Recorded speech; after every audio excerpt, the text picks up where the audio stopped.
आम जनता के लिए तो कुछ नहीं है इस बजट में। तो ना नौजवानों की बात हुई, ना आम जनता की, गरीब परिवार की बात हुई, ना मिडिल इनकम ग्रुप की बात हुई। सरकार जब से है भारतीय जनता पार्टी की, क्या मनरेगा के इनका डेटा है, कितने लोगों को रोजगार दिया, कितने लोग का भुगतान किया, ये इसको अगर सरकार बाहर कर देगी तो दूध का दूध पानी का पानी हो जाएगा। जो स्कीम पहले चल रही थी उसको तो ये ढंग से चला नहीं पाए। इकोनॉमिक सर्वे जो हुआ, अगर हमको विकसित भारत, विश्व गुरु भारत की ओर बढ़ना है तो हमको 14% का इकोनॉमिक ग्रोथ चाहिए, है वो आधा 7% पे। तो मुझे लगता है कि सरकार को स्पष्ट होकर के झूठे भाषण नहीं देने चाहिए, झूठा आश्वासन नहीं देना चाहिए और झूठे मुद्दे नहीं पेश करने चाहिए कि सर भारत इस ओर बढ़ रहा है, ऐसा हो रहा है। जो बाहर मैन्युफैक्चर की जाती है वो इंडिया में सस्ती हो जाएगी, लेकिन इंडिया में मैन्युफैक्चर करी हुई चीज़ किस तरीके से एक्सपोर्ट की जाएगी उस पर कोई चर्चा नहीं है, उस पर कोई मार्केटिंग नहीं कर रहा, सोच भी नहीं रहे लोग।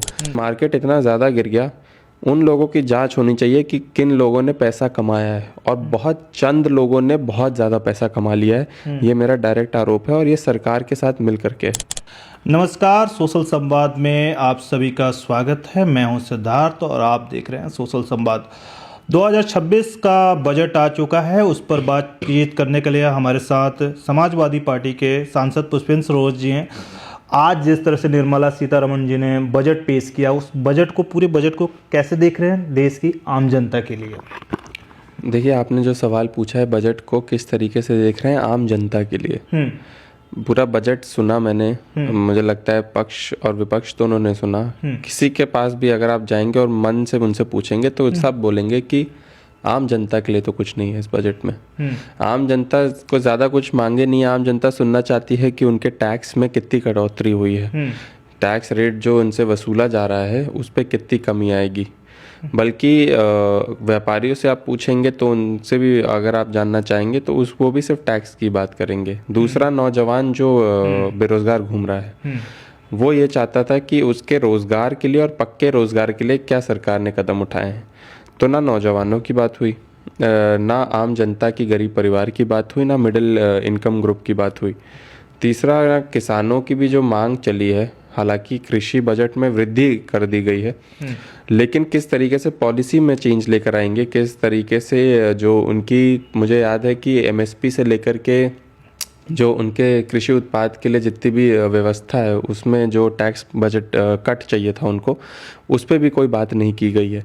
तो ना नौजवानों की बात की गई है, ना किसानों की बात की गई है, ना हमारे मिडिल क्लास और गरीब लोगों की बात की गई है। पुष्पेंद्र जी, सरकार मनरेगा का नाम बदलकर जी राम जी कर चुकी है, उस पर क्या बजट में कुछ बढ़ोतरी किया है सरकार ने जी राम जी को लेकर? देखिए, ये तो सिर्फ चुनावी मुद्दा है मुझे लगता है। पहली बात, हमारे राष्ट्रपिता महात्मा गांधी जी के नाम पे एक रोजगार स्कीम चल रही थी। अगर जी राम जी को अगर आप ढंग से पढ़ेंगे तो कहीं ना कहीं केंद्र सरकार का जिम्मा था मनरेगा, और सब बजट केंद्र सरकार की तरफ से जाता था।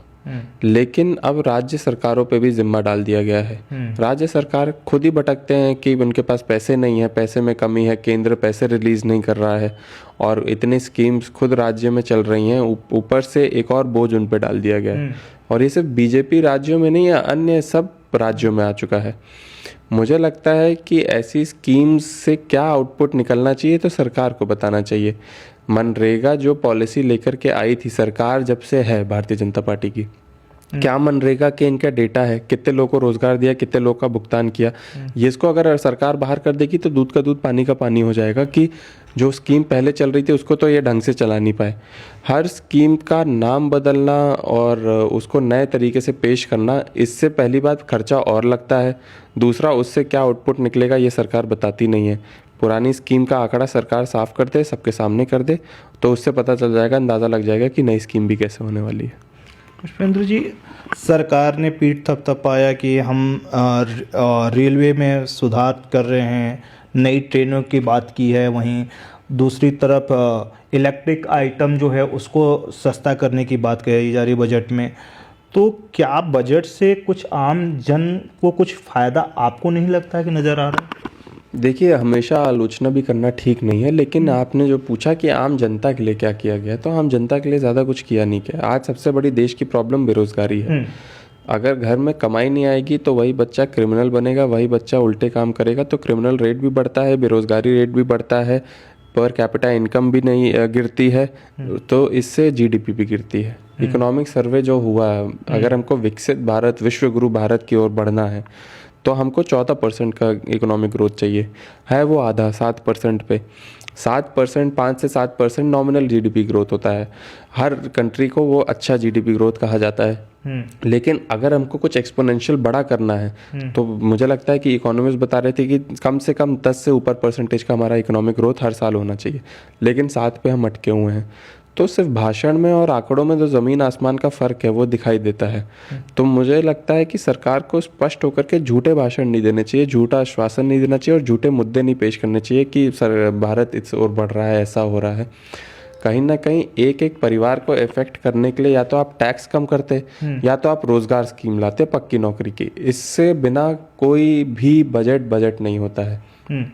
आप कंपनीज के लिए फॉरेन इन्वेस्टमेंट के लिए बात कर लेंगे, अच्छी बात है, सरकार उसके लिए कदम उठा रही है, लेकिन इतने साल से क्या आप कहना चाह रहे हैं कि आज फॉरेन इन्वेस्टमेंट के लिए इतना ईज दे दिया सरकार ने आज के बजट में, बड़ी बड़ी कंपनीज के लिए इतनी राहत दे दी, तो क्या इतने साल से यही कंपनीज, यही फॉरेन इन्वेस्टमेंट नहीं आ पा रहा था, उस तरीके से काम नहीं कर पा रहा था? एफटीए को लेकर के इतना ढिंढोरा पीटा जा रहा है, यूरोप और हमारे बीच में जो ट्रेड एग्रीमेंट हुआ है, लेकिन सिर्फ इंपोर्ट की बात हो रही है। बाहर के जो हमारे सामग्री है वो किस तरीके से अब इंडिया में सस्ती हो जाएगी, जो बाहर मैन्युफैक्चर की जाती है वो इंडिया में सस्ती हो जाएगी, लेकिन इंडिया में मैन्युफैक्चर करी हुई चीज़ किस तरीके से एक्सपोर्ट की जाएगी उस पर कोई चर्चा नहीं है, उस पर कोई मार्केटिंग नहीं कर रहा, सोच भी नहीं रहे लोग। तो ये आत्मनिर्भर भारत कैसे हुआ? आत्मनिर्भर भारत तो ये होता है कि हमारे लोगों की मैन्युफैक्चरिंग किस तरीके से उनको राहत दी जाए, उनको बढ़ोतरी दी जाए और उनके इम्पोर्ट से ज़्यादा एक्सपोर्ट पे ज़्यादा फोकस किया जाए। तो इस पे भी सरकार को ठोस कदम उठा करके जवाब देना चाहिए था, लेकिन ऐसा होते हुए नहीं दिखा। बहुत निराशाजनक आज मुझे बजट, बहुत सोया हुआ बजट लगा। आज जैसे ही बजट की शुरुआत ही हुई, सुबह ही बाजार जो है पूरी तरह गिर चुका। उसको लेकर माननीय अखिलेश जी ने भी सरकार पर तंज कैसे, आप कैसे देख रहे हैं उसमें? देखिए, पहली बात तो मुझे लगता है कि आज़ादी के बाद दूसरी बार बजट संडे को पेश हुआ है और शायद दूसरी बार या पहली बार मार्केट भी संडे को खुला है। आज जिन जिन लोगों ने पैसा कमाया, पहली बात एक तो जांच हो जानी चाहिए। जिस तरीके से मार्केट गिरा है और बजट आते ही, ये तो अच्छी बात हो जानी चाहिए थी कि पहली बात देश का अगर बजट इंट्रोड्यूस हो रहा है तो मार्केट को बढ़ना चाहिए था, लोगों में आश्वासन आना चाहिए था, एक उत्साह होना चाहिए था, लेकिन मार्केट इतना ज़्यादा गिर गया। उन लोगों की जांच होनी चाहिए कि किन लोगों ने पैसा कमाया है, और बहुत चंद लोगों ने बहुत ज़्यादा पैसा कमा लिया है, ये मेरा डायरेक्ट आरोप है और ये सरकार के साथ मिल करके है। ये सरकार के साथ आपको लगता है कि मिलकर के इन्होंने आज भी मतलब धंधलेबाजी हुई है, बाजार जिस तरह से गिरा है, ये आप कहना चाह रहे हैं पूर्णतः? जी बिल्कुल, और हर बाजार में हर गोल्ड का, सिल्वर का मार्केट पूरा डाउन हो चुका है। चंद लोग जो इतना होल्ड करके रखे हुए थे, आज उन्होंने पैसा कमाया और फिर से वो जब बाजार गिर गया फिर से वो खरीद लेंगे। तो 2 दिन, 1 दिन, 4 दिन के में इतना मुनाफा कमा लेंगे, आप कल्पना भी नहीं कर सकते। यही बाजार का खेल है और ये डायरेक्ट मैं बोल रहा हूँ कि इसकी जांच हो जानी चाहिए। जी, तो आपने देखा कि पुष्पेंद्र सरोज ने अपने बजट पर जो है कि अपनी विचार रखी। दिल्ली से सोशल संवाद की रिपोर्ट।